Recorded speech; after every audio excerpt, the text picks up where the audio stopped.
Ma sœur jumelle a volé mon identité pendant 10 ans. Quand je l'ai découvert, j'ai appelé la police. Ma sœur jumelle et moi, on a toujours été très différentes. Audrey, c'est la rebelle, celle qui fait des folies, qui vit au jour le jour, qui ne rend jamais de compte à personne.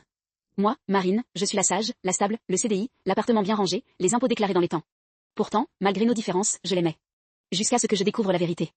Il y a 6 mois, je reçois un appel d'un huissier. J'ai une dette de 34 000 € pour des crédits à la consommation que je n'ai jamais souscrits.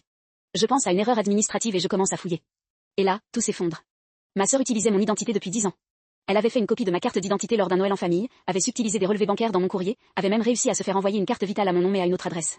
Avec mes papiers, elle avait souscrit des crédits, ouvert des comptes bancaires, acheté une voiture et même signé un bail locatif. Le tout sous mon nom. Et comme on est de vraies jumelles, avec les mêmes empreintes digitales très proches, le doute profitait toujours à l'accusée. Je l'ai confrontée chez elle. Elle n'a même pas nié. Elle m'a regardé droit dans les yeux et m'a dit que j'avais de la chance d'avoir une vie stable, que moi je m'en sortais, que c'était normal qu'elle en profite.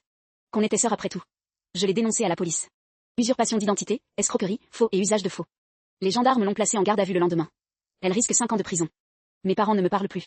Ils disent que j'ai détruit la famille, que j'aurais dû régler ça en interne, qu'on ne dénonce pas sa propre sœur à la police. Ma mère m'envoie des lettres en me traitant de monstre sans cœur. Mais moi, j'ai 34 000 € de dettes à rembourser pour des choses que je n'ai jamais achetées. Mon dossier bancaire est fiché. J'ai dû prendre un avocat, payer des frais de justice, passer des nuits entières à reconstituer mon historique financier pour prouver mon innocence. Audrey m'a volé bien plus que de l'argent.